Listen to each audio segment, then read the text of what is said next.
This is episode 8 of Talk Magic to Me for April 30th, 2014.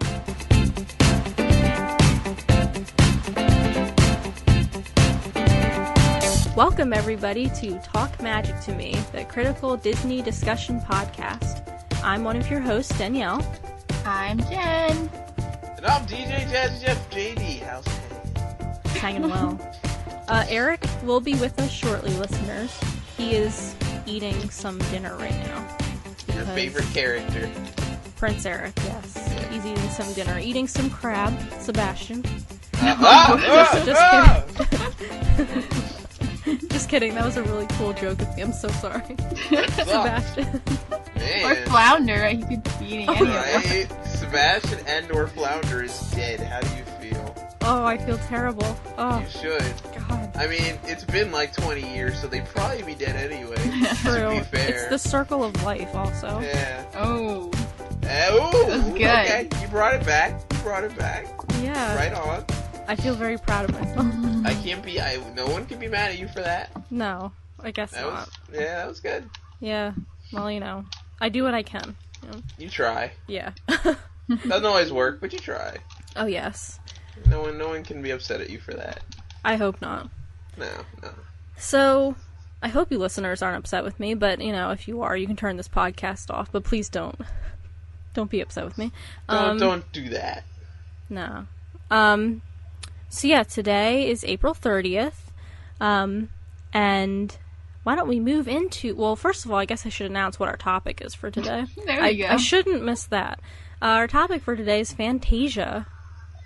Wow. Hooray! Yeah. I love Fantasia. Oh yes, well I know Eric loves it too, so Yeah. once he gets back, this will get to a really good conversation. So yeah. So for today, April 30th, let's move into our This Day in Disney History segment. On this day in Disney history, and I picked this one out for Jen, because I know you like this actress. In 1926, actress Cloris Leachman is born. I wrote on my notes. With a question mark? Is created? I don't... I wrote in my notes, is more. Conceived? I don't know. She's more, huh? I don't know. She's more. I think I wrote this at work, so I must have been in a rush. I don't know. What does that have to do with Disney, though? She was in the movie Sky High, which was by Disney. Oh, right. Never saw it. Neither did I. She was in Phineas and Ferb, and Nope. Herbie Goes Bananas, and there were others, but... Herbie Goes Bananas, say no more.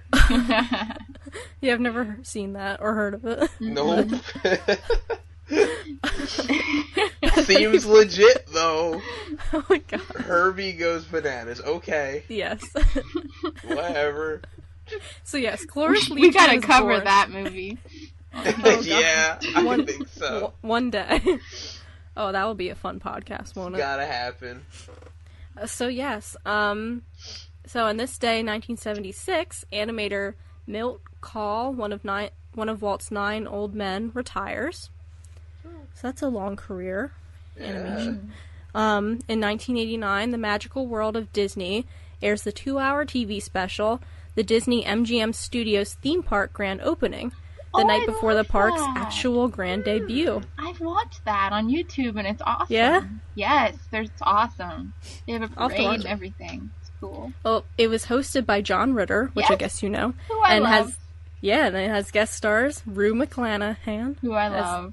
Yes, George Burns, and Stephanie Powers, who, Who we love. Yes, because Jen and I both saw her in Sunset Boulevard. Your name. Yes. Super cool. See? Oh, it was amazing. Yes. It's pretty legit. Yeah, so then in 2002, Monsters, Inc. is among the winners for top box office films at the ASCAP Film and Television Music Awards. And then in 2007, Disneyland resort tickets, starting on this day, can be purchased online and printed at home.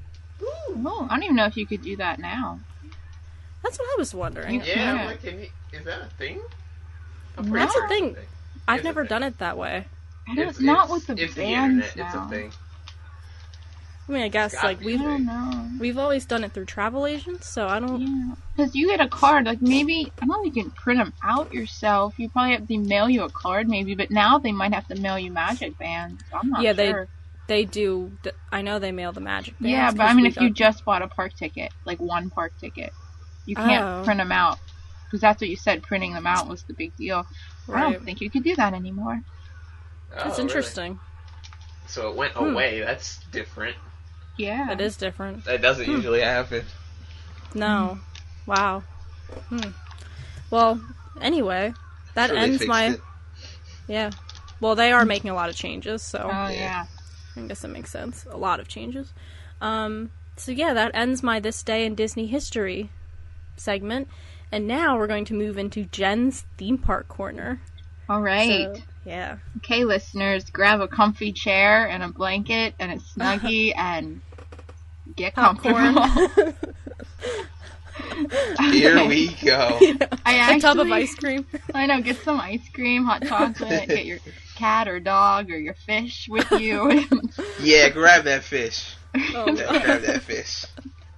That's All right. right. Oh, I actually broke it into categories of shows, rides, attractions, and resorts. And Wow. other.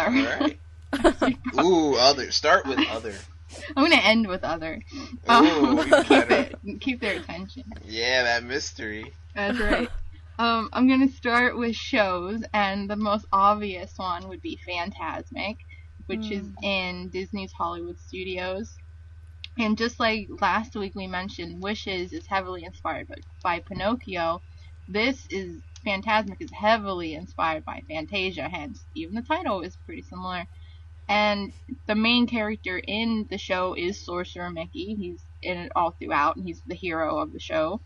And aside from just that, there are lots of images and music taken from Fantasia for Fantasmic. Like on the water screens, they'll have these weird transitional spots. So they'll go from, I don't know, Pocahontas to Little Mermaid or whatever. But in between the transitions, I noticed that they use the sparkles falling or the flowers or something. They use little images from Fantasia for their transitions.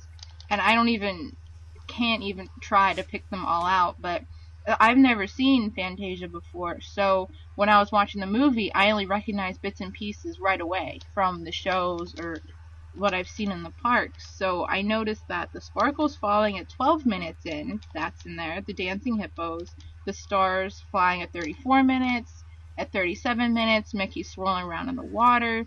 Oh my gosh. There's so many, every little bits and pieces, and I probably missed so many, and then the hippos, like I said, with their music, there's a whole section. The brooms, they're in the bubbles, that's a whole section. The hour and 50-minute mark, what's his name? Chernabog?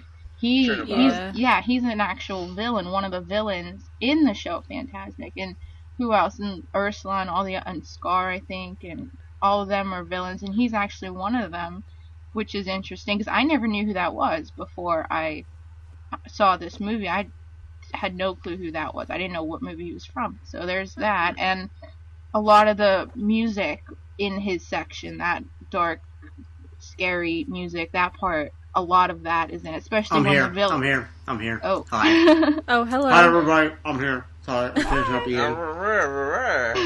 eating. I'm eating a roll with butter. Sorry. And Eric is here. Yes. Hello. All right. Greetings, comrade. Hello. Jen, are you talking about the gargoyle? Yes. Okay. The music is called Night on Bald Mountain by Mussorgsky. Oh. Yes. Okay.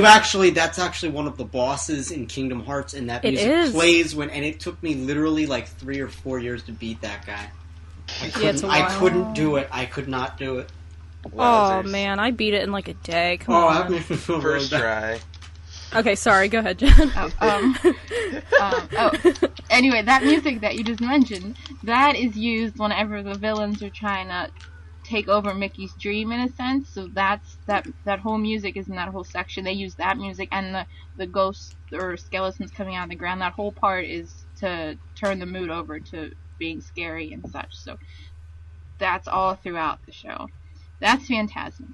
Now, we go to Wishes, which Oh man. has bits and pieces of the music obviously everywhere, but one of the main parts I think that maybe might last the longest is the broom music. If Eric, you know what that's called? Sorcerer's Apprentice. All right, thank you. Yep. That music, the Sorcerer's Apprentice music. I remember the fireworks are really cool in tune whenever that part comes on. So Yeah, you're right. I remember that. Yeah. Yeah, the fireworks. that's memorable. Yeah, that, they have that's random ones going up, and it's super cool. I like that. How long has this show been around? Question. Wishes? What show? Yeah, whatever. Phantasma. Yeah. I know that I haven't been there since 2001, and I saw it when I was there, so for It a was while. the 90s. Oh, Is wow, when it okay. started. Well, it's an yeah. MGM, and that opened. I just said that one. I think it opened with the park, right? Yeah, and that was in In the 1989. 90s. Oh, Cause- wait, did it open with the park? Well, the park opened in 89. Right. Because remember what I just said, but maybe Phantasmic didn't? I don't know. But it was in Disneyland, wasn't it? No, maybe. Wait, I don't know the whole story behind that, but I didn't look up that far. Okay, here we go. Disneyland, it opened in 1992. Hollywood Studios, 1998. Okay. Yeah, see, I remember, because I consciously remember it, so I was like 8 or 9 years old, and we went and we saw it when it first opened. yeah. Yep. Okay. Alright, so yeah, that's Fantasmic, and then Wishes did that. In the parades, I think it's represented in every single parade somewhere. You have the hippos, you have the alligators or crocodiles, whichever one they are, and just everywhere. And the ostriches and the brooms they're always marching. And there's costumes, yeah. There's the gargoyles in Spectral Magic, one of Yeah. them. That's what I was just gonna get to. He actually Okay, has yeah, the biggest. go ahead. Yeah, I think he has the biggest role in any of the parades because he moves. His wings actually move and open, and he turns into that volcano or the rock or whatever he is. Then whatever the rock, I guess. And his wings actually open, and he smokes, and then it closes again. Yeah. So he's an I actually remember moving piece. Whenever we watched that parade, we saw that parade, that thing never worked. It would always get stuck, and the wings would never come open all the way. That's funny. Yeah. I know it's really slow. Like, it took a long time for it to actually go through its motion. But Yeah, it was that really parade complicated. Was oldish, so. Hmm. Oh, I love that parade. I miss it. Anywho, now on to rides and attractions, and I don't even know if this is a direct connection, but I don't know how it cannot be. But the whole dinosaur section in this movie is identical to the dinosaur section in Ellen's Energy Adventure in Epcot. Yeah. Because if you look, the dinosaurs do the same things. They look exactly the same. It's like they watched this movie and made the animatronics from those designs. Because In Epcot. whenever it first goes into the section with the dinosaurs, I believe it focuses on like brontosauruses and chewing on the leaves and the darker sky behind them. That's the first thing you see in the dinosaur section of the Ellen ride, and the way that their heads pop up even, and it could be exactly taken from that. And then the T-Rex fighting the Stegosaurus, exactly the same scene. They even move the same, and the colors are identical, and the T-Rex looks exactly the same. The colors, everything. And the pterodactyls looking down from the rocks, exactly the same. So I swear they had to have gotten it exactly from that movie. And before it was Ellen's Energy Adventure, it was just, I think, Universe of Energy or something like that. So it wasn't, the dinosaur segment existed way before Ellen's like little section came in. So the ride's probably pretty old, but obviously not as old as Fantasia itself. So I'm sure that's where they got their inspiration from. The next ride is the Great Movie Ride, which Fantasia is focused on because it was one of their milestones, I guess, with the music and the animation. And they have Wasn't a it the section. ending? Huh? Wasn't it the ending of the ride? It's right. No, it's before the Wizard of Oz, I believe. It's whenever you're making that turn and he's I remember pushing the that. water, and the Yeah. wind and the lights and stuff. I guess I remember that wrong, because I remember that exact part, yeah. Yeah, at 34 and a half minutes in the movie, that's the clip that they used. And then in Mickey's Philharmonic, that 3D show, that's in Magic Kingdom. Oh, PhilharMagic? Oh, PhilharMagic, yeah. Sorry. I guess my word corrected it to Philharmonic. Bad. No, well, there is a band, I think, on iTunes, Philharmonic or something. So, but yeah, sorry, go ahead. But that whole attraction is practically exactly the same as the movie, because in the movie, Mickey takes the sorcerer's hat and controls the brooms, but in Mickey's PhilharMagic, Donald Duck takes Mickey's hat and tries to control the orchestra. And he gets caught in this big mess, just like Mickey got caught in a big mess. But his mess involves all the other Disney movies, and he keeps flipping through all, like, Lion King, Aladdin, Little Mermaid, all these, and he's trying to get the hat back the whole time, trying to go back and not get in trouble, I guess. And actually, one of the segments actually features the brooms in it, and that's where the audience gets sprayed with water in that part. Right. Yeah. And at 38 minutes in the movie, the exact music that's there is the same exact music that Mickey uses to stop the orchestra from going crazy, and whenever Donald gets back and stuff, just like when the sorcerer does what that. Scene? Is it in the Sorcerer's Apprentice? Yeah. Okay. So whenever the sorcerer comes back in and he sees the big mess that Mickey made, and he puts his hands out and stops it, and that music is the exact same music that's played whenever Mickey comes and stops whatever Donald is doing. Okay. Oh yeah. Right. And then, and I bet, looking at it overall, I bet that show was very heavily influenced by Fantasia, which is, it's not something you would think that would be influenced, because it's kind of a generic going through the Disney movies, but it hasn't very heavy, like, underlying identity with that, which is so interesting, I think. I didn't even know it had anything to do with that. In the resorts at Port Orleans French Quarter, those alligators or crocodiles or whatever they are, they're everywhere around the pole. That's where I stayed. Yeah. They're at the beginning when you go toward the pole, and I think there's some in the lobby. Those alligators are everywhere, and I don't know if they're exactly from that, but they look like they are. They look similar. At All Star Movies, there's a whole building set that's just Fantasia themed, and the pole as well is Mickey in the hat and with the stage, and the pole is themed Fantasia. They have a mini golf course, Fantasia Gardens, that is just 100% Fantasia themed. Everywhere, all the holes are Fantasia themed. It's not just one or two. There's statues, there's everything. At Disney's Hollywood Studios, there's Sorcerer Mickey's found everywhere in that park. He's practically the icon. And the big hat, the big blue hat, that's like the castle for Hollywood Studios. That's the main icon for the park, and that's everywhere. It's on every piece of merchandise, everything. And then in front of the Brown Derby in the Hollywood Studios is this whole garden area where the brooms are, and they have like flowers in the buckets, and it's just this big scene of that. For the Flower and Garden Festival at Epcot, all the time, frequently, they have like topiaries and stuff from Fantasia. Everything, the ostriches, the hippos, the buckets, the brooms, the Mickey with the hat, everything. That's usually what they make their bushes out of during the Flower and Garden Festival.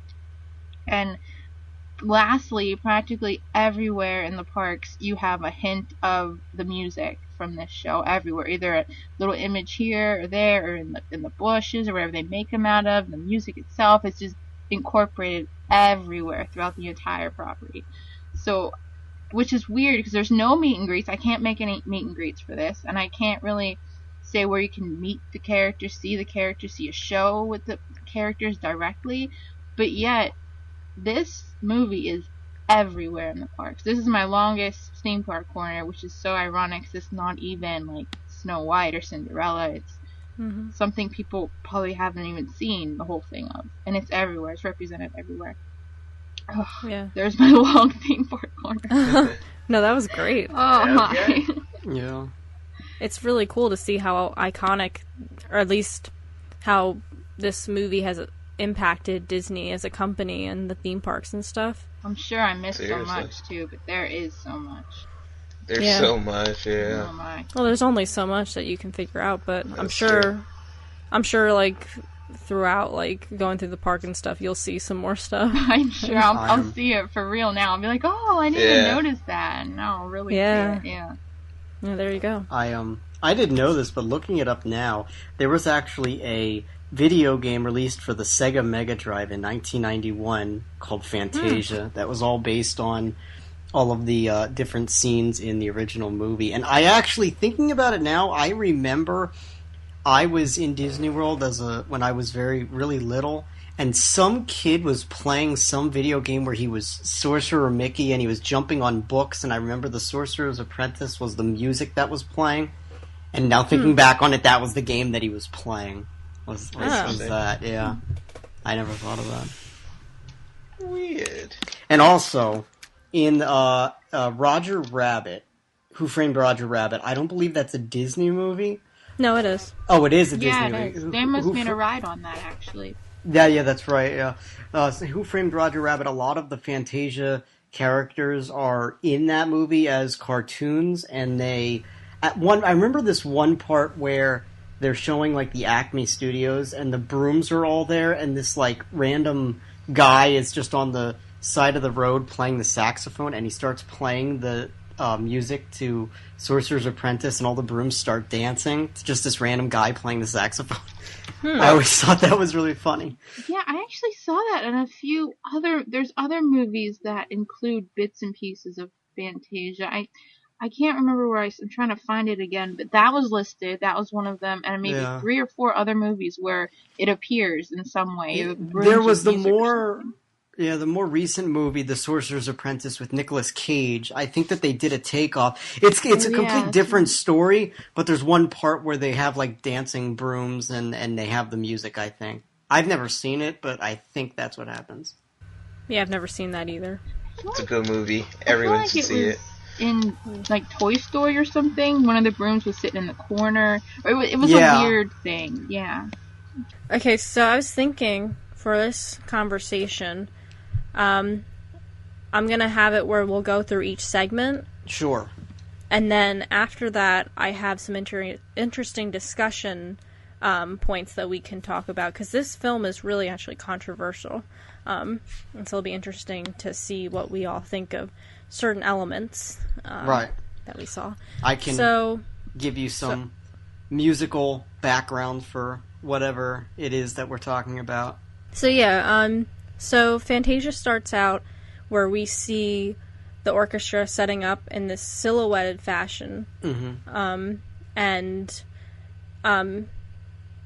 know, it has these sort of, I can't think of the word now, all of a sudden, monologues. It starts off with a monologue. What's the composer's name, or not the composer? The conductor. The orchestra is actually the Philadelphia Orchestra in 1940, right around that time. The conductor is a very, very famous conductor by the name of Leopold Stokowski. He, I described this in the Wonders of Disney Animation episode, because the very first thing you see in that is the beginning of Fantasia, where Stokowski is silhouetted, and he was famous for never using a baton, and he only conducted with his hands.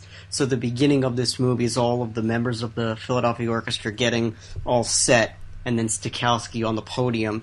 And just watch closely next time you watch it and see how he doesn't use a baton like you would think a conductor would. He only uses his hands, which he was known for. Well, also, I think I read this fact somewhere that it's actually not the Philadelphia Orchestra you see setting up. It's them who are playing. They were the Yeah, they recorded, but the shots are just, I guess orchestra members from California who would sit in to look like they were playing. Huh. But, you can't tell because it's silhouette. But, yeah, I guess. Oh, I didn't know that. I always thought it was them. Yeah, there's a Tumblr. I'll also put it in the show notes, that has, like, all these rare Disney facts. And that was one of them for Fantasia. So that was cool. Yeah, you would never know that unless you researched that. It's one of those things. Yeah. I mean, you could kind of guess, but, I don't know. I guess, it saved money. Yeah, I suppose. So we start out, the first piece that plays is Toccata and Fugue. Fugue, thank you, in D minor by Johann Sebastian Bach. Yes. Yes. Well, I'll let you take that one, Eric, because you know more about it. This one, this piece is extremely famous. Everybody's heard it, even if you don't know what it's called. Toccata and Fugue, those are just names of forms of pieces. A fugue is a piece where there's a main melody subject, kind of like a round, and then that person that was playing that continues, and that melody is repeated in another, and it's very hairy, and everybody's playing at the same time, but you always are hearing this same melody being played.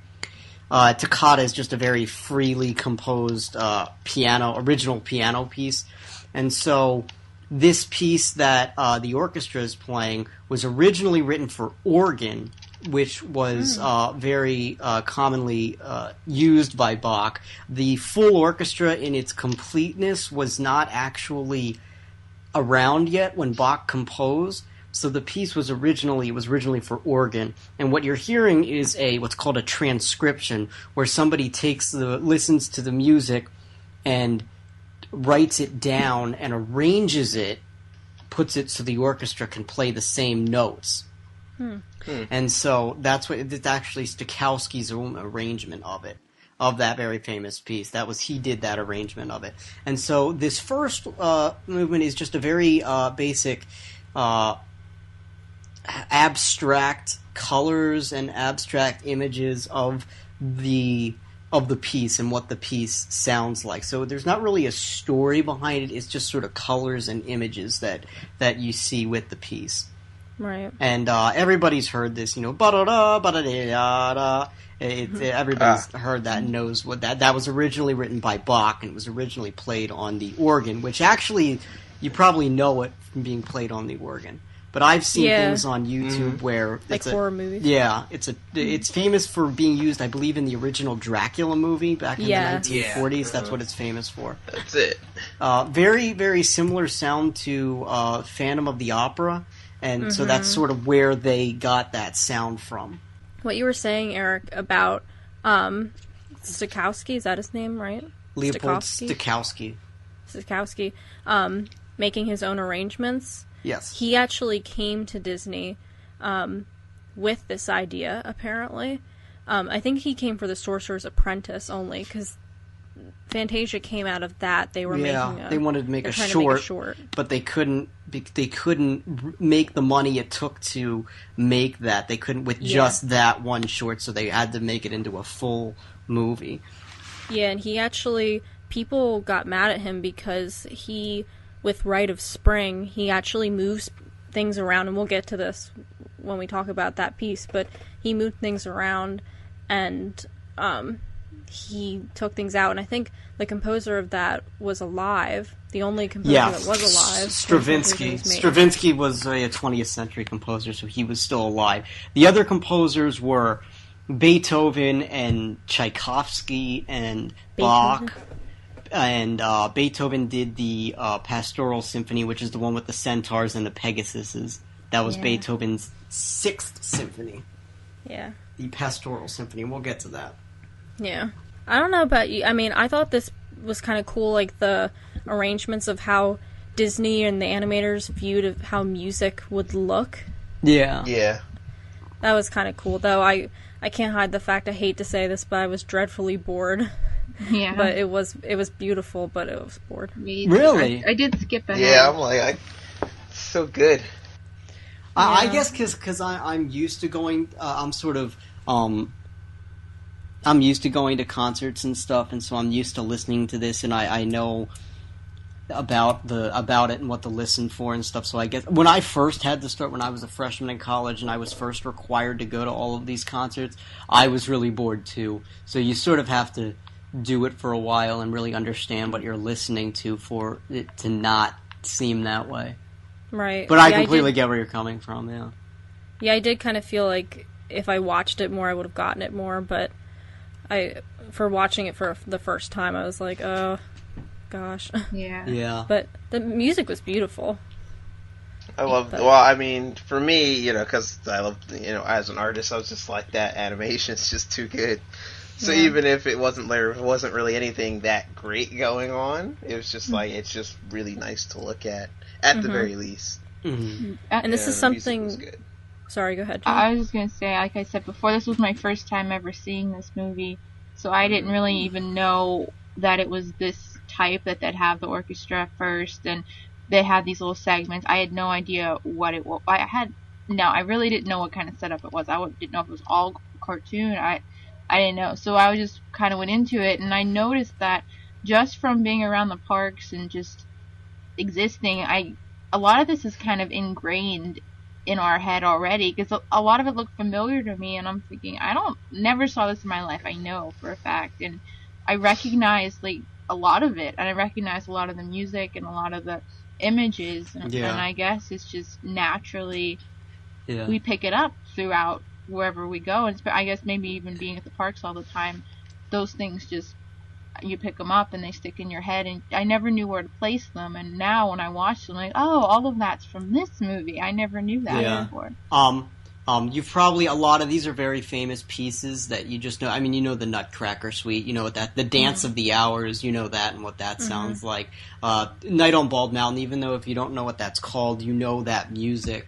So a lot of music is just like, you know, very well-known classical music that people know, and just people know from existing.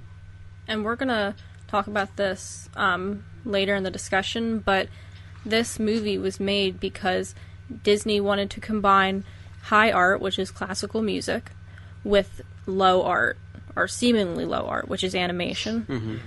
And so that's something we will eventually talk about in this discussion, but I'll save that for later. But the combination of the two is really fascinating. Right. So, is there anything else you guys want to say about this first piece? Everything I got. Yeah.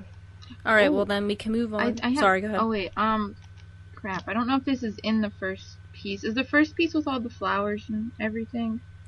No, that's the next one. Okay, then we'll get to that one then. Okay. So the next one is the Nutcracker Suite by Tchaikovsky. Peter. Yes. Peter. Okay, I wasn't sure. Yeah. Pytor, it's spelled.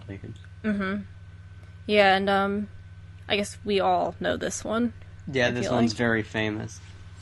So yeah, I guess I'll go to Eric again, so you can tell us about the music. It's just very well-known,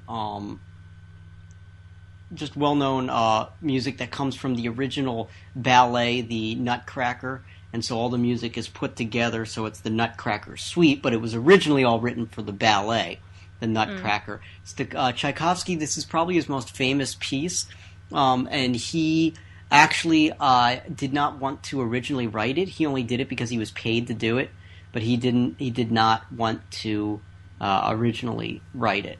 Yeah, they said in the movie that he didn't even like it. Yeah, he didn't like it. He didn't want to do it. But this is his most well-known. Unless you want to call 1812 Overture his most well-known work, this one I think would be his most well-known and famous work. So originally written for the ballet, music was all put together, and it makes the Nutcracker Suite. Just very famous music that everybody's heard, all representing different scenes from the ballet, different there's the Russian dance, there's the march, the dance of the Sugar Plum Fairies, the dance of the the flowers, I forget the actual name of that. And they're just common melodies that everybody's heard. It's very commonly played around Christmas time, and so when you hear it, that's what you think of. When I was in my undergrad and I was playing in the jazz big band where I did my undergrad, there's actually Duke Ellington, who was a famous jazz composer and writer in the 1930s and 40s. He actually wrote his own version of the entire Nutcracker Suite, and we, for our Christmas concert one year, we actually played the entire thing. And so the overture, I got to play the big trumpet solo in the overture, the first movement of it. So it's not, I forget the overture. Everybody remembers, bump bump ba dum bump bump bump ba da. So this sounded something like bump bump, da. It sounded like that. And so it was, I really enjoyed it and really liked it. So very famous piece of work. Yeah. Yeah, it's really beautiful, I think. This is the flower one, right? Yes. Yeah. Okay. Yes, go ahead. Sorry. I have at 19 minutes whenever they're kind of twirling. It reminded me exactly of the napkins in Be Our Guest whenever I was going to say wrote that, yes. down too. You're right, Yeah. but this came 50 years before. Yeah, you're right. You're absolutely right. And then, what else? At 20 minutes, what's that? Oh, the bubbles and stuff. I should have put this in my theme park corner because it's actually parts of Fantasmic that I missed. I put it in this section instead, but I have bubbles at 20 minutes, and there's actually physical scenes in Fantasmic as well. They're not just on the water screen. Like they'll have Pocahontas and Aladdin with the snake and just physical puppets on the rock stage. And there's actually a part where there's flowers on the rock stage, and I always was wondering, why are they doing flowers? Where's the cartoons, and what does that have to do with Disney? And maybe that is a reference to this movie. Maybe they took a little scene from this. And the music is the Fantasmic music, the music written for the show. So they're not using Fantasia music at this point, but they still have these big flower puppets that they kind of, like the petals are the person, and they're kind of dancing. You're probably around. right. But all you see are the petals, and I'm thinking, and I always wondered, why would they use flowers? That's random. Because I think it's right after Pocahontas and right before Aladdin. It's weird placement, but that might be a reference to this movie. Yeah, probably. Yeah, I don't even remember that part of Fantasmic, so... It's a really pretty music section. It's probably my favorite part of the music of the show. Oh, okay. But, yeah. I'll have to listen. Yeah, you'll see it right away. It just crossed your mind as, oh, there's the flowers. Okay. You probably never connected it that, hey, maybe it's part of this movie. Right, yeah. Mm-hmm. I think this piece is really beautiful. I think, of what I gathered, I think I'm correct in saying it was depicting the 4 seasons. Yes? Which one? Is that the next one? Nutcracker? Yeah, isn't it the Nutcracker? That all takes place at Christmas time. Yeah, I know, but in the Nutcracker, in this one, yeah, it's in this one where you see. Oh, you mean the animation? Fairies. Yeah, and the animation. Okay, oh, yeah, not the actual no, music. Sorry, the animation. Music, yeah. No, you're right. Yeah. Yeah. Yeah. Sorry, the animation. You see the fairies. I think they're bringing summer in the beginning, or is it spring? Probably spring. I thought it was spring, but then it went directly to fall, and then winter. So I wasn't sure. But, yeah, I thought that was really beautiful. The way, like, usually we do think of Christmas time with the Nutcracker Suite, but, you know, Disney put their own spin on it, and it worked really well, I thought. So, that it did. Right. Yeah, it was really beautiful. And I did, just like Jen, I did think of Beauty and the Beast. And I also kind of thought of Alice in Wonderland in that scene, with just the from the singing flowers. Yeah. Yeah. And let's see. Yeah, that's all I have to say on that. Yeah. I want to say more, I really do, but yeah. Anybody else have anything else to say? No, not on that one. Okay. Then now we can move on to The Sorcerer's Apprentice. Yes. By Paul Dukas. Yes. Right? Based on, I hope I pronounced it right, Goeth's 1797 poem, Zaberlehing. Gosh, I'm sorry, I totally mispronounced that, but I'll put it in the show notes. Well, yeah. It's some German thing, it seems like. But yes, and it stars Mickey Mouse. That it does. It was originally supposed to star Dopey. Oh, really? I read that too. That makes sense with the hat. Yeah. Yeah. Though, I think Walt Disney, I think Mickey Mouse was losing popularity. Yes. And, yeah, he wanted Mickey to be the star. He wanted him to come back into the public eye. So. I didn't even know that was a thing that could happen. I know, yeah. Yeah, and I think I'm glad they chose Mickey over Dopey. Oh wow, speaking of this section, I just found a picture of Disneyland Tokyo in their Disney Seas, or I've heard of that park. I'm not quite sure why it's different than Disneyland. Maybe it's like California Adventure kind of deal. But they have a Fantasmic, and they have a special water float that is just the sorcerer hat. in there. Oh, that's cool. Oh, that is cool. So I've never seen this before, and it is really cool. There's so many. I have so many tabs open that I want to include in my corner because of all these things. It's crazy how different the parks are. Yeah. Seriously. This is cool. Yeah. Gotta see them all. Mm-hmm. Oh gosh, one day. I know. Yeah. I want to go. I want to go to Disneyland Paris and all of that stuff. Yeah. Yeah. And what JD just said. Oh, hold on. Yeah.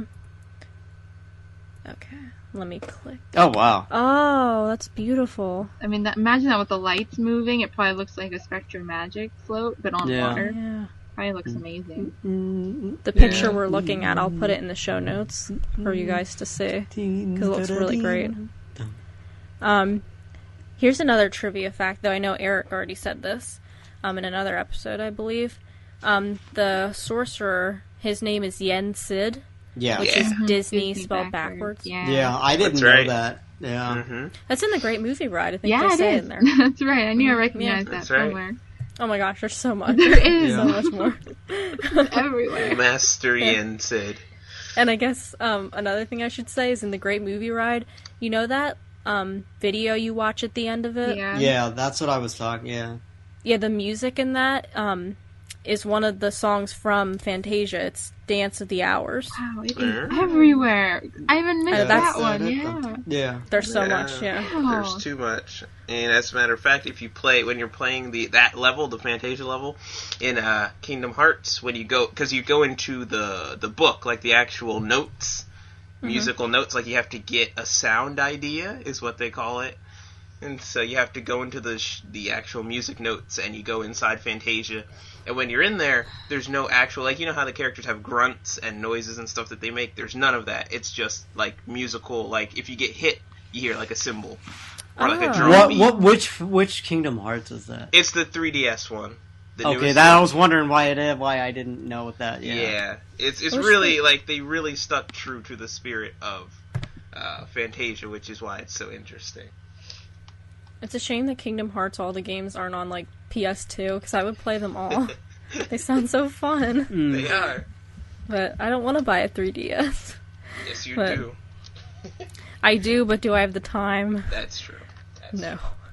I could play it at work on my lunch, but, you know. Yeah. Yeah. Fair. So, yeah, back to the Sorcerer's Apprentice. I guess I will call on Eric again. Oh, okay. I actually, over the last summer, I saw in person, the Philadelphia Orchestra played the music of Fantasia they had a screen with the actual cartoon being showed. And this was the big finale, was the Sorcerer's Apprentice, because it's the one that everybody knows and everybody wants to see, Mickey Mouse. And it's also one of Mickey's probably most famous images of him in that red cloak and the blue starred hat. If you remember us 90s kids, the beginning of every Disney home video VHS tape would start with that Mickey had his palm open, and the little magic would come from it. It would give. If you remember that was all from that was the Sorcerer's Apprentice Mickey.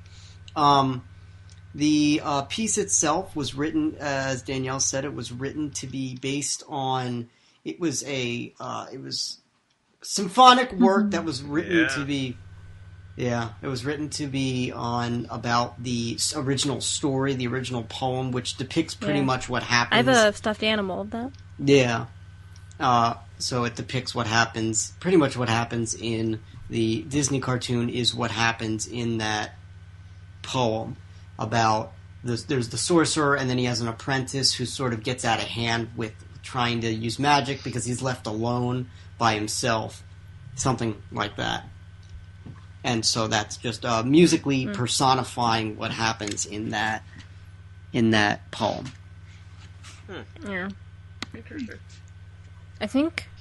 Well, thank you, Eric, for that. That was very nice. You're welcome. I think the whole broom aspect of that, where the brooms come back to life after Mickey chops them up, or chops the broom up, that was kind of scary to me. They multiplied. I thought of Pinocchio. Yeah, me too, actually. Especially when he was viciously chopping them up. I'm like, whoa, okay, it's a little much. Yeah. Mm-hmm. Violent. Old school Disney, yeah. Oh, yeah. Yeah, it's very old school. But it just seemed very horrific. Mm-hmm. In a good way. Yeah. But that really gets to you. Mm-hmm. Anything else? No, that's about it. No, I mean, I think we covered it all. Yeah. Mm-hmm. I mean, it is one of the most epic. I mean, it's the most known from Fantasia. Yeah. Obviously, it's iconic. But yeah, Sorcerer Mickey. When I was younger, my brother and I, we both bought a Mickey from the Disney store at Disney World, and I got regular Mickey, and my brother got Sorcerer Mickey. And very nice. I regretted my decision, and I always loved his better. But yeah, I would have wanted Sorcerer Mickey. Yeah. Well, it ended up. Well, in the end, we went to the Disney store in the mall a few years later, and we bought mini Sorcerer Mickeys. Oh yeah. And I still have mine. It's with my Disney movie collection. So basically every piece of merchandise that you can buy Mickey of, you can buy the option of Sorcerer Mickey. Like everything is in duplicate. Yeah, you still also have, when we went to see Fantasmic, we got those twirly light things, I don't know what you would call them, and it had Sorcerer Mickey on it, and at the end of the 3 strings it had these red glowing things, so when it turned it looked like a red circle was around Mickey, like a firework circle. I don't know if you guys know what I'm talking about. Yeah, I do. You do? Yeah. Okay. And I actually still have one, and the original batteries are in it, and it works. That's cool. So, yeah, I would love to keep it, but I'm pretty sure the batteries would be corroded. Oh, God. Yeah. It's I got it when I was 9 years old. Oh, yeah. So, I'm afraid to touch that, but it works nonetheless. There you go. So, yeah, we can move now to Rite of Spring by Igor Stravinsky. Stravinsky, yes. Yes. Who, as I said, was alive when Fantasia was put out. Correct. And, yes, and before you go into the music, Eric, real quick, like I was saying, this movie really jumbles the original composition, and Stravinsky was not pleased with it. He was actually very angry about it. I think he offered to write an original piece for Fantasia, but Disney said no. And I think that was another reason he was mad, because he's like, well, I offered you to do an original, you take one of mine and then you mix it up, and yeah, he was not very happy. Right. But go ahead, Eric. The Rite of Spring by Stravinsky, Rite spelled R-I-T-E, not R-I-G-H-T, R-I-T-E. It's all about it was written about a paganistic ritual that is done, and so a lot of it sounds very primal and very ritualistic, because that's what it's supposed to be displaying. It sounds very, very what's called 20th century music, meaning it doesn't sound tonal. It's very weird sounding. It's very very harsh rhythms, very dissonant intervals between the notes, and things that your ear does not want to hear, things that your ear does not see as normal or hear as normal. And when this piece was first performed, it famously started riots where it was first performed, because it was so out there and it was so just different from everything else. And so it was a piece very, if you listen to it and if you notice the music within this section of Fantasia, it's very harsh, it's very weird sounding, and that's what he wanted. It's all supposed to be very primal and very ritualistic for a ritual that happens. The opening bassoon solo, which I believe you hear when they show sort of the Big Bang and they show the stars, that opening bassoon solo, bum ba da da dee dum. That's one of probably the most, other than Sorcerer's Apprentice, the most famous classical bassoon solo ever written. And whenever you have to do a bassoon audition, 100%, 10 times out of 10, they are going to make you play that, because Stravinsky originally wrote it to be, at a range to be unplayable by the bassoon, but players that he wanted it to sound very weird, and that's why it's played so high on the bassoon, and it's extremely difficult to play. But players eventually figured out how to play it, and so you can play it, but it's just extremely, extremely difficult, and it sounds really weird. And so that is all about the Rite of Spring by Igor Stravinsky. I will say, I did think it sounded weird during watching this. Yeah, he wanted it to. Yeah. There's actually a lot of controversy about this this animation, because a lot of religious groups got angry about it. And even scientists... Oh, because it was about the creation of the universe. Yeah. Yeah, and even scientists apparently got mad at it because it's not exactly like they are saying how the universe was created. Right. So they're like... They weren't religious about it, but they're like, well, if you're going to depict it right. And, right. Yeah, so nobody was really happy. Can't win with either side with that one. No, right, exactly. You really can't. I don't know about you guys, but I saw a real circle of life theme in this, especially with the dinosaurs. Yeah. Where you see, like, the pterodactyl, he catches the fish, but then the alligator catches the pterodactyl. Yeah, that was showing all that, yeah. I was wondering, like, well, there was no actual Big Bang, was there, or did I miss that? That was at the very beginning. Yeah, at the very beginning. Ha! I must have looked down, because I was like, what's the Big Bang? Because it starts with that bassoon solo, shows like the stars and the black nothing, and then I saw that. And then there's a loud bang, and then it shows everything. Oh. From what I remember. It's really quick. Yeah. Oh, my bad. Yeah. If you blink, you'll miss it. I guess I must have not been paying attention, I don't know, but yeah, I was wondering when I watched it, I was like, wait, where's the bang? Yeah. That's my mistake. I thought of Jen when I was watching this, because I thought you would like the dinosaurs. Yes, I got excited when they were dinosaurs. But then they all died, and then I got sad. But... Yeah. Well, you know. Spoiler, sorry. No, spoiler, the dinosaurs die. Why did you what? No. You rocked my world. This can't be. In a really bad way. Whoa. It's a PG podcast here. What? Oh. No. Wait, who said what? You said rock your world. In a very bad way. Oh, no, I just meant in a bad way, because, you know... Well, like you shook my world up in a bad way, like I'm very shaken. Well, usually people say rock my world in a good way. Good I know, that's why I said in a bad way. Well, the bad way could mean a good way. Yeah, it could. Okay, fine. Yeah. Never mind. It's that kind of podcast. Gotcha. Anything else that anybody thought about this segment? No, it's pretty straightforward. The most famous part of this piece is I believe when the two dinosaurs are fighting and you hear this jun jun jun jun jun jun jun. Yeah. That's the most famous part of the whole piece. Yeah. That makes sense. And then we move to intermission. Whee! And that's when they play this little jazz tune. Right? Yeah. In the intermission. What do you know what the tune is? I don't know what the tune is. But they play it for a little. The fact that they even have an intermission is interesting. In a movie you usually don't have but I guess they wanted it to be like a concert. Exactly. Yeah, that was the idea. Yeah, but it's like, what are you going to do? Just like sit there and watch the intermission? You're going to get some popcorn. Finish up, you know.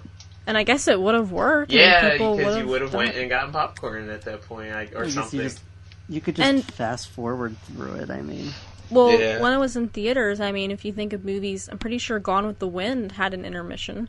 That did. And there's another movie, I forget. Maybe Sunset Boulevard, I forget. But there was an old movie that has an intermission. Yeah, that's a very broad statement. Some movies need an intermission like that. The Hobbit and all that stuff. Yeah. The Hobbit. That's I like true. The Hobbit. Yeah. Wait, did The Hobbit have an intermission? No, but it should. It was so... I love The Hobbit. I never saw it, but my dad said it was so long. Which one? Probably all of them. I don't know. Well, both are 3 hours, so... Yeah. Oh, dear God. Yeah. Well, I haven't read The Hobbit yet, so that's why I haven't good watched book. I read it when I was in 6th grade for a book report. I really liked it. Well, as from your advice, Eric, I'm starting with Fellowship of the Ring. Very soon. good, very good. I mean, well, I shouldn't say very soon I want to, but there are so many books I want to read. Yeah. But that's one of them, so I'll get to it as soon as I can. Eventually. Yeah. Because I feel so deprived. I haven't read Lord of the Rings. I don't know. But, and I love fantasy. I was about to say I love Fantasia. I love Fantasia. Well, I do love Fantasia. Yeah. Yes. So back to Fantasia. That was my rant, sorry. Our next piece is my personal favorite, Symphony 6, the Pastoral Symphony by Beethoven. Oh. Yes, Symphony, I have a lot about this. Okay, then go ahead. Alright, before you start, I gotta get going, so... Okay. See you later. Yeah. Bye. And JD has left the building. Okay. He has to work on some projects since he's graduating soon. Oh, yeah. So we gotta give him that. He needs to do his studies. It's important. Yeah, kind of has a priority there. Yeah, you're paying all this money. Kind of gotta put something toward it, right? So, okay, Eric.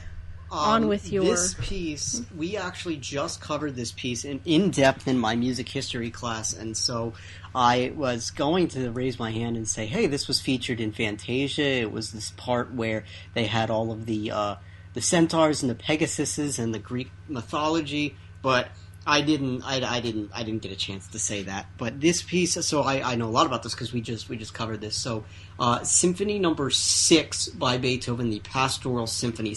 Beethoven's first 5 symphonies, Symphonies 1, 2, 3, 4, and 5. The 5th one being the most well known. Symphony Number 4 was called Symphony Number 4, the Eroica Symphony. It was about just a general story about a hero, and it was supposed to be about Napoleon, because that was the time that Beethoven was around. The Pastoral Symphony was very, very influential and innovative in how its way of composing what's called programmatic music. Programmatic music is different from absolute music in that it uses sounds and it uses different the title and different things within it to directly tell a story, as opposed to the 5th Symphony, which is absolute music, which is just music existing for the sake of music. The 6th Symphony was influential in the development of programmatic music that has sounds in it and things to directly tell a story. So if you notice within the movement numbers, I believe movement 4, and also this symphony had 5 movements, when very typically symphonies only had 4, so he was also very influential in that regard, that he had that many movements in it. The 4th movement, it's the one that starts with, I believe the 3rd movement starts with the fat king on the horse or the donkey, and they're all drinking wine. That's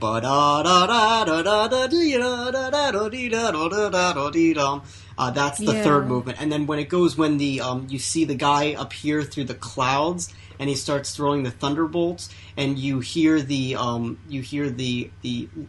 hits by the violins in the orchestra as the lightning hits, the bop, bop, bop, bop, and they time it so that the orchestra hits the same time the lightning hits, and you hear the thunder rolls in the timpani. Those are all examples of the program music and how that was very influential in that regard, because that had not really been done before, using those sounds to depict that movement's called like Into the Storm or something like that. So using those sounds to show the listener of the storm, the timpani rolling, the quick hits by the orchestra for the lightning strikes, that kind of thing. I took a music class in college that was like an intro to music, Mm-hmm. and we actually studied many of these pieces or these composers in Fantasia, but this symphony was one we really studied in depth, and how it basically is Beethoven depicting his rural setting, I guess. Mm-hmm. And I guess I don't remember correctly. I should have gotten my notes out because I do still have them, but how the beginning's supposed to be like a calm meadow scene. With, yeah, you know, he's supposed to be ba-dum-bum-bum, ba-da-dum-bum, ba-da-da-dee-da. That's an extremely, extremely famous classical music line. And it's beautiful. That's the part where I believe at the very beginning it's the Pegasuses are flying in, and then the centaurs come in, and he's and he's peering around the little pillar. Mm-hmm. Yeah. Yeah, I really loved. This was actually my favorite piece musically, and the animation and the story were just. This was my favorite part of the entire movie. Mm-hmm. Yeah, I always have loved this piece. I think that it's extremely tuneful, extremely memorable, and I always love Beethoven's music, but I've just always really, really enjoyed this for that reason. Yeah, and actually, this there's an interesting scene that was taken out of. Yeah, I was gonna say that next. Yeah. Yeah, the whole racist segment. Apparently, I don't know exactly what it was. I guess there were black centaurs who were racially drawn. Or what was it? They were like filing the hooves of the female centaurs. Yeah. And like they were drawn with like the black braids and the big red lips. Yeah. Also, I believe that there was nudity shown in that same scene, and that was another big reason that they took it out. They were shown like topless female centaurs and things. That was on mine. It was on mine too. Like it was probably when it was in. Somehow they took it out. Some versions don't have it in it. Oh, okay. Because I have the 1990 VHS tape, I believe. Mm-hmm. And that's what I watched it on, and I was very surprised. And this isn't the only scene. We'll get to this, but the last song, "Night on Bald Mountain," there's also nude women featured. You're correct. But I was just so surprised. I was like, "Whoa, topless women!" Yeah, I had to rewind to be like, "What? Am I really watching this?" No, yeah, I know what you mean. Yeah. But yeah, so this was a very controversial segment from Fantasia. But other than that, I mean, I loved the Greek mythology and how, like, it kind of will hark forward to Hercules. Because we have Zeus. I didn't write down all the other gods and goddesses, but we see, like, the world as a character in itself.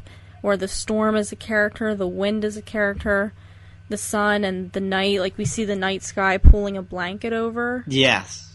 And the moon bringing the stars and the rainbow. Mm-hmm. And it made me actually think of the original Hans Christian Andersen Snow Queen story. How I was telling you guys how, you know, nature comes to life and is almost a character unto itself in that. Mm-hmm. And I loved the horses, the flying horses, and yeah, they were definitely my favorite part, when the little black horsey learns to fly. Mm-hmm. So cute. Yeah. And the music's beautiful. Yeah, I really, I remember this is one of the first pieces of music that I remember downloading onto iTunes when I was in high school, and and listening to it all the way through, all four movements, like really listening to it and not, you know, I'm not paying attention. Like on my iPod, I remember, I just, something about this music, I just love that melody, but just the everything is just so rich and just so, I just always loved that music and the way that Beethoven does all of that. Yeah, I never appreciated Beethoven until I took my music class, and suddenly I was like, wow, this is actually really beautiful. Yeah, yeah. So, but this is the only one I'm familiar with. The other one is Symphony No. 5. I haven't really listened to Symphony No. 9 is the Ode to Joy one. You probably know that one. I do, yes, you're right. Yeah. Oh, yes, how can we not know that one? Yeah. So, yeah, anything else you guys want to say? I think I have negative things to add to this podcast. Like, I have nothing. Okay. I mean, not negative as in bad. I mean, I have absolutely zero. Less than zero to add. There's been other ones where I don't say very much. I literally have nothing. I just have what I know from the parks. That's it. I know nothing about this music. I know nothing about any of it. It's hard to comment on it sometimes. I have no knowledge. I have nothing to add. Yeah, I feel bad because I'm trying to, like, do it justice, but I'm like, okay, I want to move on to the next one. I just don't know. So I am trying to listen. I just have no idea what to say. Yeah. Yeah. Well, it's a very interesting Disney movie, so different from the norm. So you can understand that. So our next segment is Dance of the Hours by Amilcar. Am I saying that right? Amilcar Ponchielli or Ponchielli? Puccini? Ponchielli. No, well, I'm not looking at it right now. I have it spelled Ponchielli. Ponchielli something. Ponchielli. Okay. Oh yeah, okay, that makes sense. This is a very well-known track as well. Yeah, it's also probably the most one of, other than the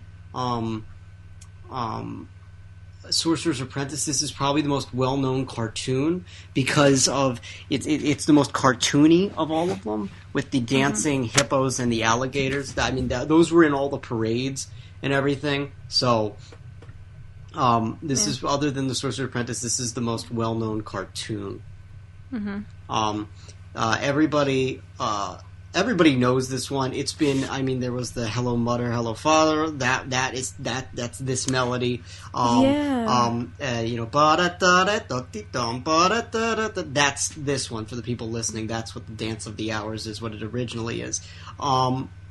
I'm singing that song now. Yeah. That commercial. So it's been yeah, and there was the other one, the Canine Exantex or whatever, where the dog's singing about in my head, how they're... Hello, Mother. Hello, Father. Thanks to Canine. Please fix mosquitoes. Yeah, exactly. That's this Really? melody. That's what we're talking about.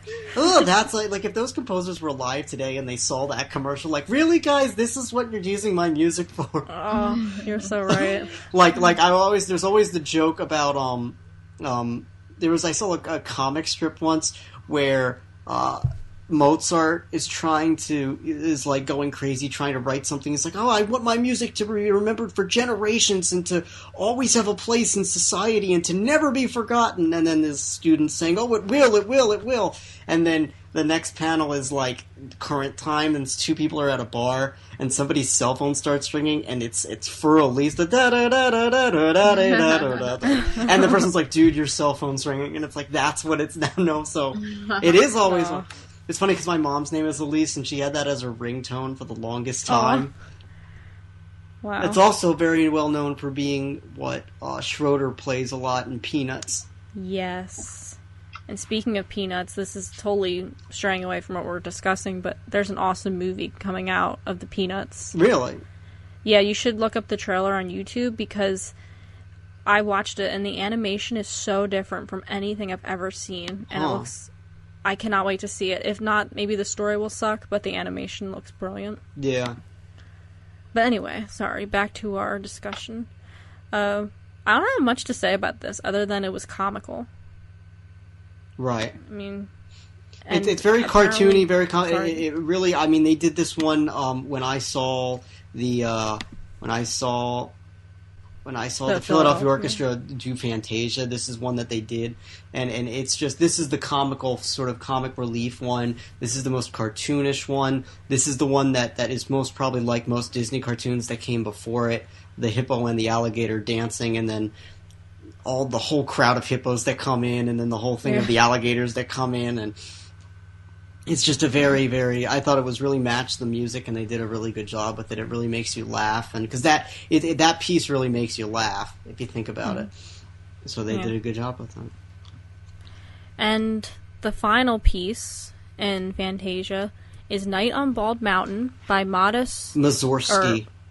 Yes. Yeah. And it's combined with "Ave Maria" by Franz Schubert. Schubert, yes.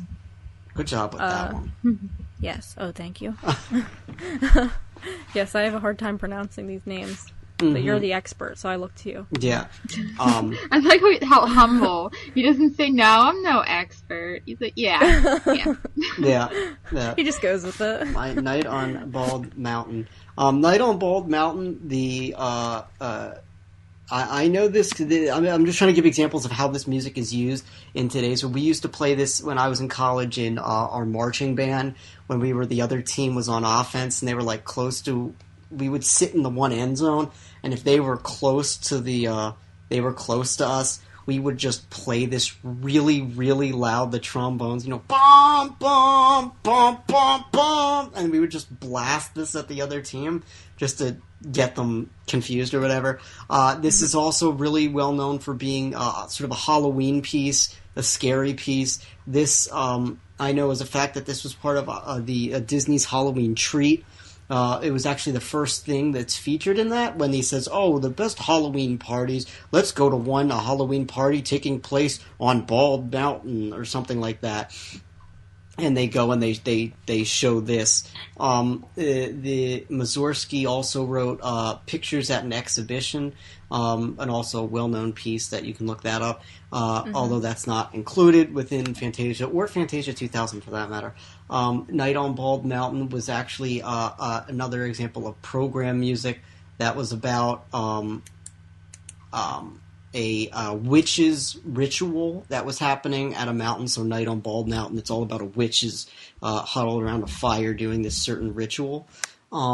And it's just very well-known sort of Halloween scary music. As I mentioned before, there's a part in the original Kingdom Hearts game where you come to this volcano and the gargoyle that's featured in that comes out, and this music plays all throughout the entire fight. And it took me like I said, a couple of years. Like, I could not do it, and I would keep going back to it, and I just could never get past the guy. So the whole the whole music would play during the entire time of that. So many memories. Yeah, just because I just listened to that so many times. So that is Night on Bald Mountain by Modest Mussorgsky, and then this is all part of one segment because you're showing the evil, and then sort of the sun rises at the end of it, and it goes to the very solemn, very religious Ave Maria by Schubert. And there's no cut. It doesn't say, okay, here's a new segment. It goes right into it. It even backs away from the mountain and then shows the next part. So it's really, they're trying to show two ends of the spectrum here. Yeah. And they say that in the beginning as well. They say this is a piece that, or at least animation, will depict the struggle between the profane and the sacred, which I thought was really beautiful. Yeah. And yeah, as we talked about, we see lots of naked women in this segment. Very kind of crude images for the Night on Bald Mountain. And there's one part that stood out to me where these women, almost looking, I hate to say this, but looking like whores, and they're dancing in a circle, and then, what's this guy's name? Chernabog? Yeah, something like that. He turns them into a pig, a goat, and a coyote. And I forgot to look up what the symbolism behind that could be, but I forgot. But to me, like, it just was so, again, horrifying, kind of like the brooms and the Sorcerer's Apprentice. Very shocking, but the end paid off. The end was beautiful. Yeah. And also, when I was younger, I always used to think Chernabog was from the actual, like, cartoon gargoyles. No. Yeah, and I never even watched that show when I was little, but for some reason I didn't, yeah. I said I liked it, but I never actually watched it, but yeah. Yeah, I just assumed that too. Same when I first saw Fantasmic.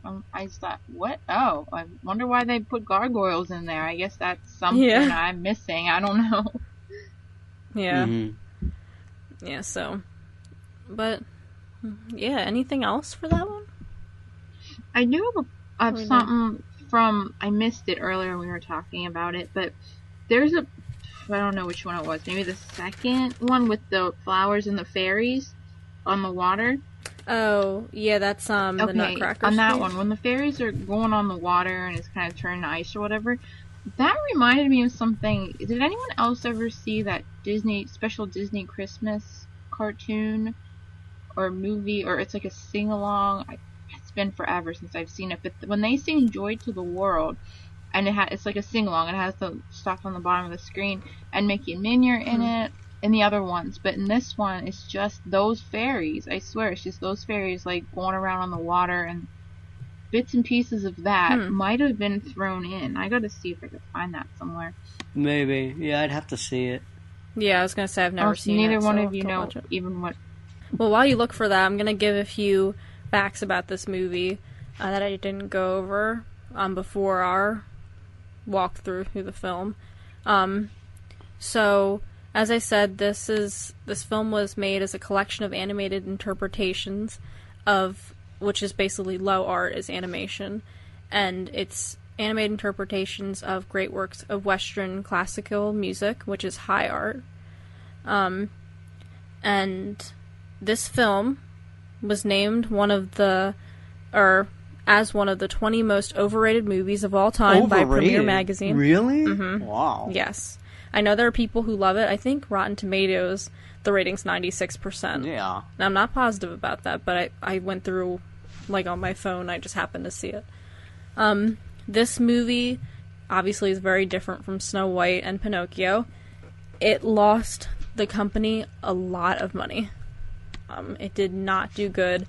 I don't even think it did good on the re-release, like, whenever they did first re-release it, but I know, I think in the 90s, it did good, when they put it on the VHS tape. Yeah. It's one of the most forgotten Disney movies. You're right, it is. Yeah. That's mind-blowing. Because, yeah, and I think they tried to bring it back with Fantasia 2000, but Fantasia, I thought that was well done. I remember seeing that.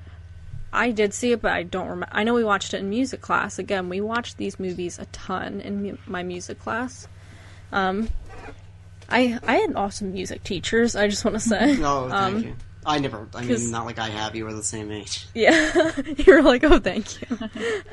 No, I mean, we watched tons of great movies in music class, and, Fantasia was one of them. And I remember we even did a Disney show in first grade. Obviously Fantasia wasn't in that show, but just my music teachers constantly were exposing us to Disney music and this classical music with Fantasia. Mm-hmm. And I'm very glad that I had the teachers that I did who were so kind to show us this. Oh yeah. But yeah, so I have a few discussion topics that I wanted to bring up to you guys. Sure. Because I want to make this podcast a little controversial. Uh-oh. Because there's some really interesting things that I saw, I noticed. So the first thing is, as I've been saying, this film was made combining low art and high art. And my question to you guys, do you believe that there is a distinction between art forms? Because many people do believe that animation is low art. They call it simple cartoons and not worthy of our time. There's no difference. Well, okay. I say explain what your reasoning. I would say that their art is just art, and there's either like well done art or not well done art. According to your own opinion, there's not high art, or it's just well done, or it's not well done. There can be, like, for example, if you look at movies, there could be a really well-made comedy movie that might seem like it's really silly and just it's comedy, it's just people goofing around, but it's actually like really well thought out, very smart, really clever comedy. Mrs. Doubtfire. Mrs. Doubtfire, National Lampoon's Vacation movie, movies like Ghostbusters, movies like that have really, really well thought out, intelligent, smart, well timed, good humor. And then, there's movies like, I don't know, like The Hangover or something, where it's like, that to me really is just guys goofing around. Right. And so it's either well made or not well made. It's either good or bad, according to your own opinion, not really high art or not high art. Because in my cartoons, you could have a really, like, good, well made, like Animaniacs, that's high art to me. That was really a well made, well thought out, well done cartoon. And then but you can also have a cartoon that's not bad. So it's not about high and low art in terms of what it is. Like, it's a cartoon, so it's low. No, it's how the cartoon is made. It's the same with, like, Pokemon. I've been watching that on Netflix, and I've never taken that series seriously.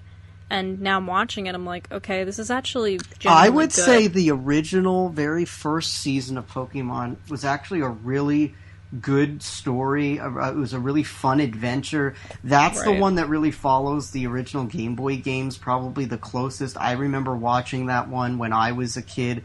That was the one that we all watched.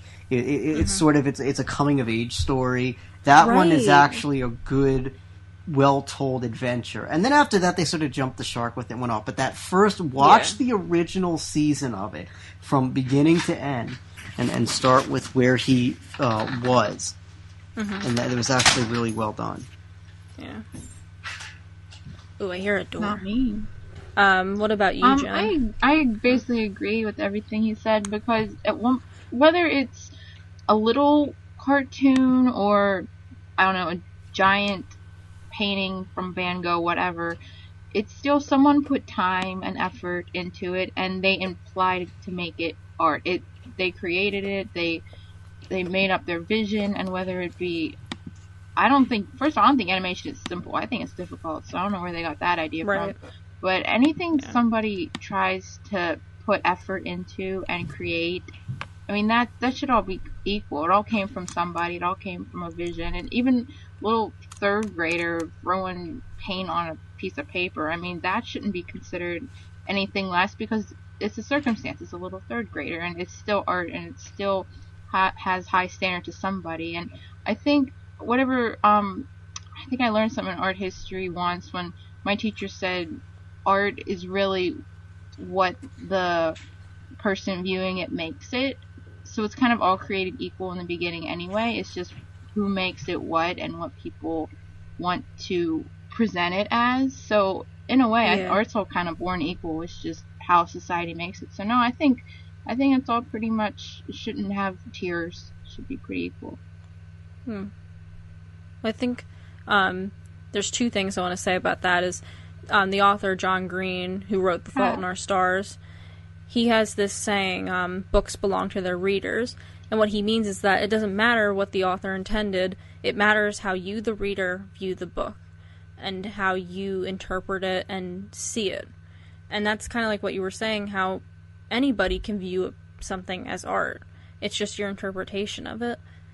And the other thing is you take a look, I'm reading The Hunchback of Notre Dame, and, you know, there's a big distinction between the book and the Disney movie, but I wouldn't say that the Disney movie is lacking. I'd say it's just a different interpretation of the novel. But just because it's a cartoon doesn't mean it's any less worthy of study. Art's like based on opinions. It's born on opinions, and it's based on opinions, and it's categorized by opinions. And opinions aren't fact in any way, shape, or form. So you can't say, someone can't just make it a law that this is high art and this is low art, because that's their opinion. It's opinions. Right. Well, there's also this thing that we have to take into consideration. I was just listening to something that was talking about the game Flappy Bird for the iPhone, and comparing that to, you know, Super Mario Brothers or something. Would we consider Flappy Bird to be a work of art? Me personally, I would definitely say no. Really? I would say yes. As I said, anything created by somebody, someone out there has to think, oh, that's art. I mean, there's something to appreciate. I would think it is. Yeah, there has to be something that you can appreciate artistically. Well, the thing is, the reason I say is because Flappy Bird is based solely on people play it, and the only reason they seem to be playing it is because they want to beat their friends. Oh, I played it because I was substituting, and some kid gave it to me and said, "Here, play this," and I kept playing it. I've never played it, but I'm guessing in everything there has to be some kind of artistic basis somewhere, like the story, the I don't know, the colors. I don't even know what it is, but seems like everything can be art in some way. So no, I think it is. I thought that it was well-made. I thought it was art. See, okay, so I would have to disagree there. I mean, I've never played Flappy Bird, so I don't know. But if it's something I do know, like, I would never consider a book like 50 Shades of Grey or Twilight to be art. I do. I think all of that is in some way. All of the creative. It's just created. Anything created, I think, can be considered art.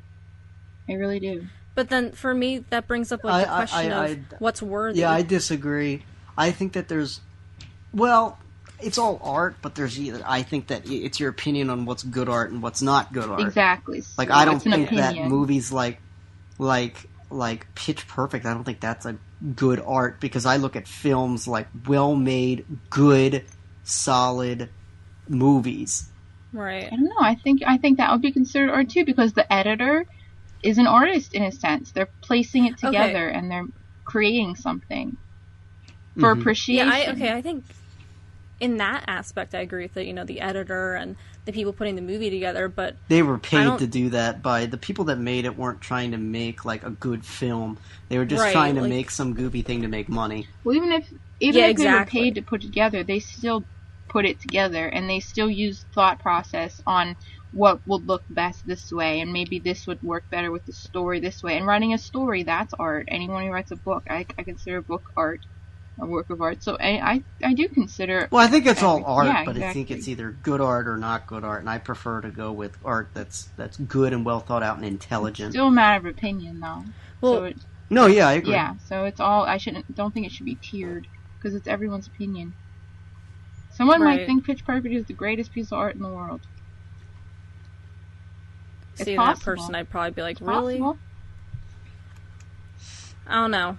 I think it's all opinionated, but I think there's also fact behind it that this was formed from, if you look at a piece of music, if you're judging it not on like for example, look at all the thought that Mozart put into his symphony, and then look into a Lady Gaga song. Yeah. And to me personally, like, I hate to be this type of person that's like elitist in a sense, but I could never compare the two. I wouldn't even call Lady Gaga's art. I think it's art. It's just I personally don't think it's good art. I would call it a creation. I wouldn't call it art. I would say it's art. I just don't think it's good art. You know what I mean? I just think it's my opinion that it's not good art. Right, and I'm the same opinion. I don't think it's good art either, but to somebody it is art, and to somebody it is better art than a symphony. Art is anything that's created. Right. I think that it's something being art itself is not a judgment. It either is or it isn't. Like anything made by a person, anything created by a person is art. Right. But and then our opinions are what makes it different. Makes or art is it and good or not good? Yeah. And after that, past our opinions, I don't think there is any fact that says this is better than this, because you can't. Mm-hmm. Even though it's probably common knowledge that Lady Gaga's music is better than a symphony or whatever, than Mozart. I mean, that's kind of common knowledge, but you can't make that a fact. It's all opinion. Art is opinion. It's based on opinions. It's based on what people like, what people don't like. I just can't validly say it's a fact that Mozart's music is better than Lady Gaga's music. I can't say that's a fact, because it's an opinion. A weird opinion, and probably a very one-sided opinion. Most people would say Mozart is, way better, but I mean, I cannot say that's a fact. Everything in art's an opinion. So you think like maybe, so if it's not a fact, obviously it is all opinion. Maybe it's popular opinion people consider to be fact. Yeah, no, I think it's just a popular opinion. Popular opinion that the reason I say it just becomes fact because it's so popular. But it's not a legit fact. It's just a popular opinion. Right, yeah. Yeah, I'm not saying popular opinion makes it valid, but I think, like you said, it is generally known that Mozart is better, so therefore people believe it as fact. Right. But yeah. Okay, cool. That was cool. The other thing I wanted to bring up is the racism aspect of this movie. Because it is really controversial having these racist animated characters.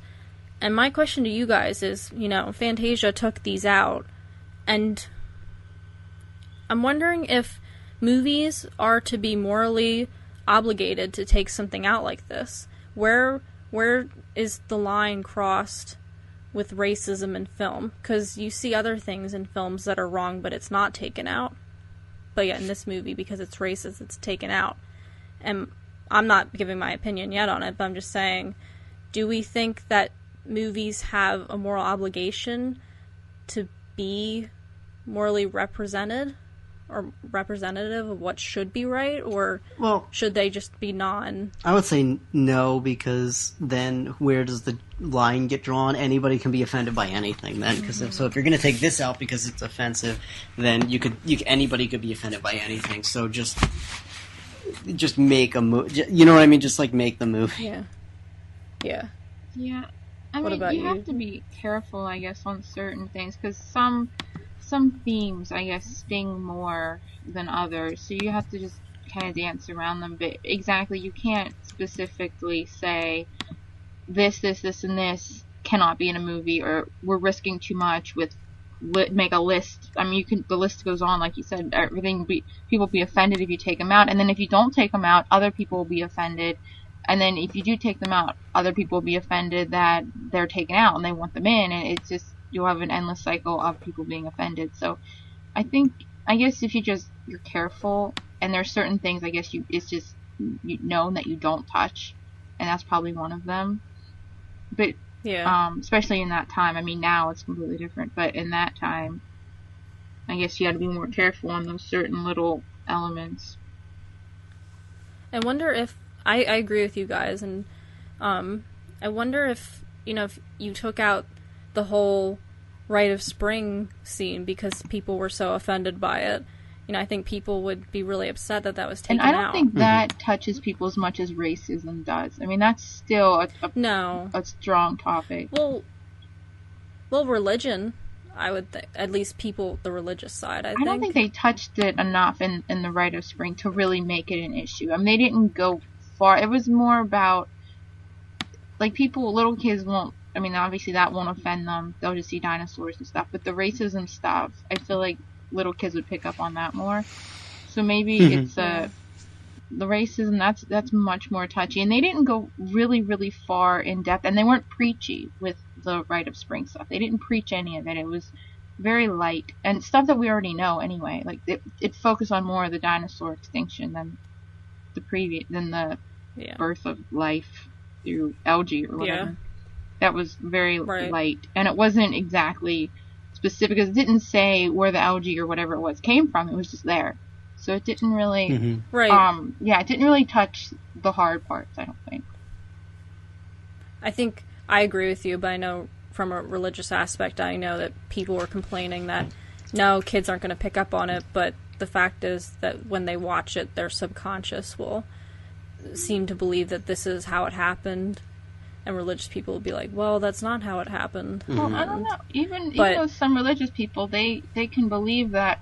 My point is that it started with the algae, or I'm just going to call it algae. I don't know what it is, but it started with the algae. It didn't start before the algae. It didn't explain where the algae came from, because a lot of religious people, I think, say God created the algae, and okay, if that's how you want to believe in evolution, that's fine, but the algae had to come from somewhere, and they didn't even go before that. So I think if they touched on where it came from, that would have been a bigger deal. But it kind of eased the religious thought, thinking, well, they didn't say the algae came from blah blah blah, so we could still believe that God put it there. So it kind of pleased everybody, and it was so quick. I mean, it wasn't even that big a deal, I don't think. Not too noticeable anyway. I do wonder, though. I agree, I think racism is a much more touchy subject in a case like this. You look at books, compare this to Adventures of Huckleberry Finn, I think it is, or maybe Mark Twain, where you have this racist language, but yet that's not removed. And I wonder if that's because that's a book and it's not visual. Yeah, and plus that was, at the time, wasn't really, I mean, when it was written, that was just seen as facts of how things were. It wasn't really seen as that's racist. You know what I mean? Right. He was just depicting the way now it is. And so there's actually a lot of discussions about whether or not kids should read that or not. But the actual book at the time, it was, I say because it's it's just showing history and what the time was like. It's just historically accurate. I agree, yeah. And I think, and this is, obviously I bring that up, but the visual aspect is completely different because this really isn't historically accurate. It is a fantasy, but I think they take it a little too far. But at the same time, you have to ask, well, what does that do to the film as a product? Personally, I don't think it does anything, because I never would have known had I not been aware of this fact. I think the VHS tape, like, they don't even get rid of the shot. They just zoom in so you don't see the racist characters. Mm-hmm. But, I don't know. It's just interesting going in and removing something. I don't think what they did was right, but I don't know. I do wonder if they would have kept it in. But it was the time period. Obviously, Walt Disney has been rumored to be a racist. Mm-hmm. So, but, yeah. Mm-hmm. So, that is my discussion points. Oh, okay. Episode. So now, why don't we do our zippity-doo-dah moment? Okay. Okay. So, who wants to go first? Silence. I don't care. I guess I could go. It doesn't matter. It doesn't matter. Okay. I mean, I don't really know I had no idea what to pick. In other movies, I have too many things to pick. In this one, I'm just like, I have no idea what to pick. I mean, there are some pretty things, but I gotta go with the dinosaurs. The fact that there are dinosaurs, which I love. And the dinosaurs. I love dinosaurs so much. So for that to happen, even have dinosaurs, that's the dinosaurs. Very nice. And Eric? I remember watching this movie with my my grandfather when I was very little. He used to have this thing. He would say that, like, when you hit somebody, or like you give somebody, like you tap somebody, that's called you get a waffle.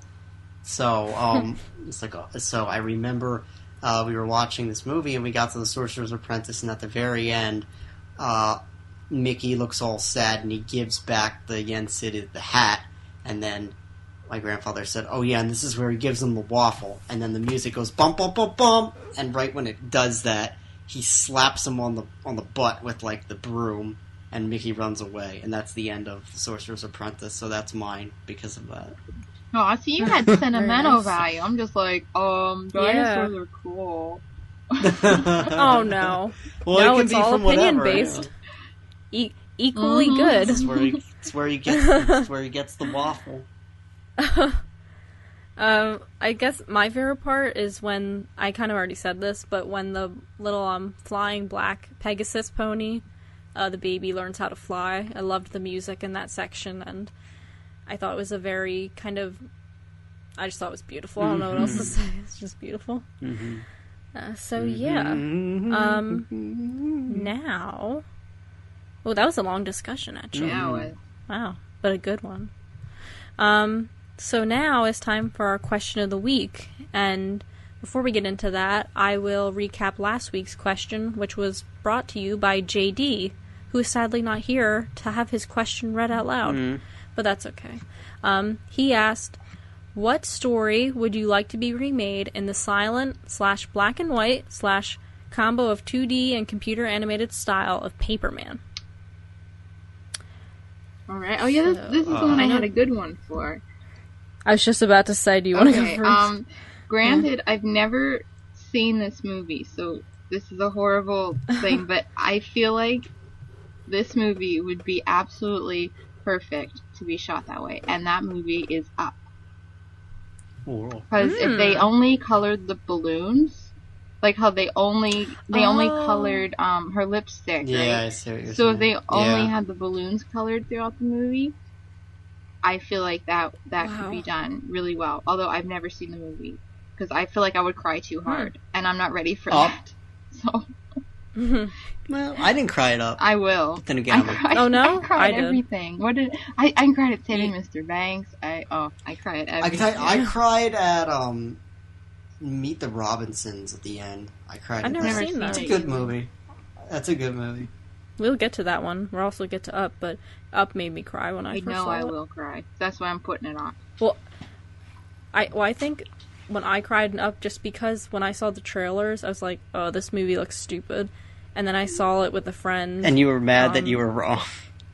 Yeah, I just saw it and I was like, oh my gosh, this is so beautiful. Like, I couldn't believe how... It was like, I think 8 minutes was the intro. And just that intro made me cry. Mm-hmm. And, yeah, it surprised me. Let me think. You need more time? No. What movie do I want to see? I'm going to say Beauty and the Beast. I think that you could do a lot with the images of the Beast and what the Beast looks like. And a full-length movie? Yeah. Or a short? Short. Oh, okay. Of just the Beast and what the Beast looks like and stuff like that. Okay. That's cool. That would be really interesting. Mm-hmm.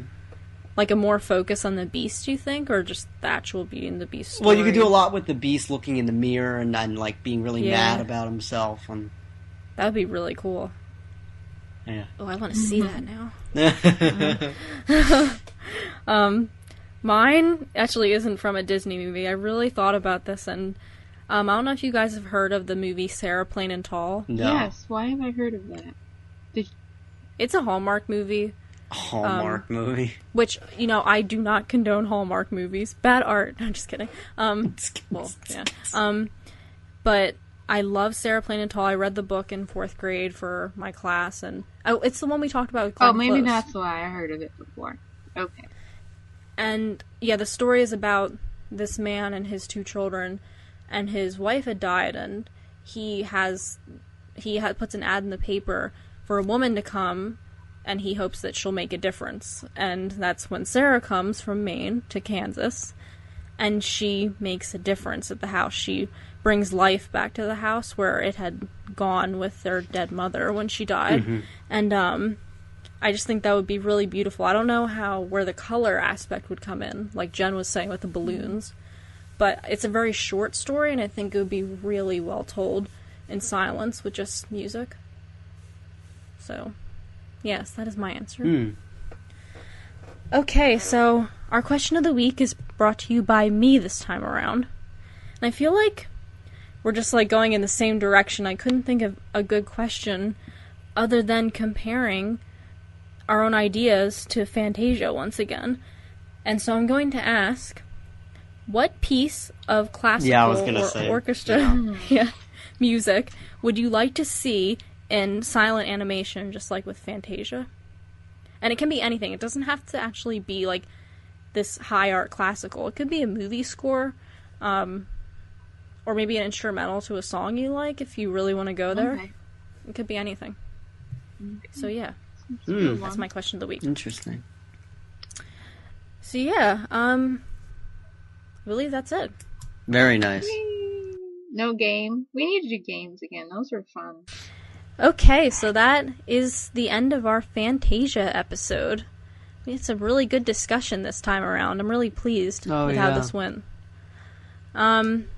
So yeah, that is our episode. I want to remind the listeners that we do have a contest going on. The post is on our website, so be sure to check that out for all the rules and regulations and how-tos and how to submit your contest entry. So get cracking on that. We want to see your entries, and basically the contest is you guys advertising us and spreading the word about us. To be blunt. Making billboards. To be blunt, they're doing our dirty work. Yes, exactly. Oh, perfect way to put it, exactly. Oh, yeah. Yes, so, and as we said last time, we expect billboards and, commercials. Network commercials. Mm-hmm. Do it. Yeah. Mm-hmm. And I hope you realize we're being sarcastic. Yeah, billboards. However, that would be awesome if I turned on TV one day and, come on, listen to Talk Magic to Me. Oh, yeah, that would be awesome. If you guys do that, you're just automatically going to win. Yeah, right. No raffle. So yeah, check out our contest on our website. And if you want to contact us, you can visit our website, www.talkmagictome.com. That's the number 2. And there you can find all our links to social media. We have a Twitter, we have Facebook, YouTube, Tumblr, and you can also find links to download this podcast. Currently, we are on Podomatic, iTunes, and SoundCloud. And you can also go to our website to respond to our question of the week, or you can comment on our episode just to give general feedback and let us know what you thought, and maybe respond to some of the things we said, because we want to hear what you guys think of our discussion. And speaking of what you guys think, you should rate us on iTunes with 5 stars. Because when you wish upon 5 stars, all of your dreams come true. In the form of this podcast. Yeah. So, Yeah, remember that. And yeah, that's basically it. Our next episode will be talking about Angels in the Outfield. Very nice. Yeah, so we look forward to that. And Jen will be in Disney World. Are you going to be doing it from Disney World? No, I will not be doing it. She won't be. I will not be here next week. I will be absent. Oh man! Although I can make a little cameo and be like, "Hi guys." Yeah, right. You very well could. Depending on the day and the time, I probably could. Yeah. No, she'll be hunting for our contest I gotta find something unique and different and rare. Yes. Go to Norway and tell us if they've made it into Frozen yet. Yes. They have moved. Did they? No. They moved the moved? characters to Magic Kingdom now. Officially. They're no longer at Epcot. Like the ride isn't Frozen? No, not yet. No. But no, let's hope that never the new Snow White ride is currently almost in soft openings. Like, it's so close. Any day now they're going to do soft openings. Well, will it be open for you, do you know? I have no idea. It's so You mean close. If it is... the minecart one? Yeah. Oh. Yep. It's so close. I mean, they've been doing, the Imagineers have been having their families ride it and stuff, and I saw that they're going to have cast members soon. They're going to be riding it, and they're already they're filming for the commercials, like yesterday or today they filmed stuff for the commercials, made people on it, and I think the 30th is the day I'm going to be in Magic Kingdom, and that day is, Media Day, I guess they call it. So that's when all the media comes in, I think. Which is the day this podcast is coming out. Yeah, April 30th. And then, another fun fact, Disney related, May 1st is Hollywood Studios 25th anniversary, and I'm going to be in Hollywood Studios that exact day. Total coincidence. That's awesome. So I think they might have like special fireworks or special parade or special something. I think they're doing special merchandise. That would be something. A special 25th. Yeah, you could get, rare. You don't get those. That doesn't coincide with my fact, so maybe my fact was wrong. Because remember, my fact was... I think you're right. What was your fact? It was... Let me go back. It was... Oh, never mind.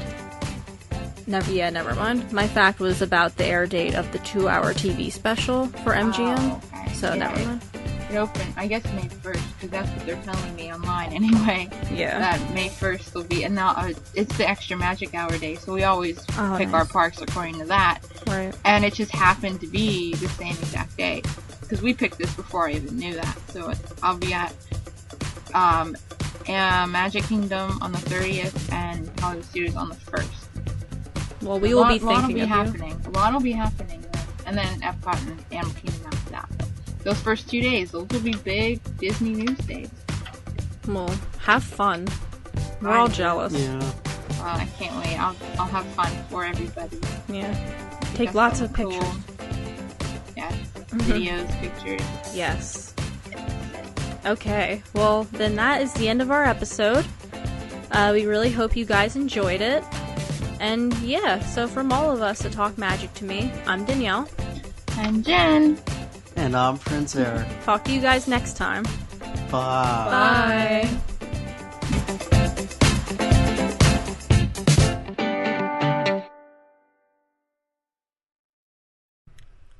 And this is Batman saying there were no bloopers in this episode.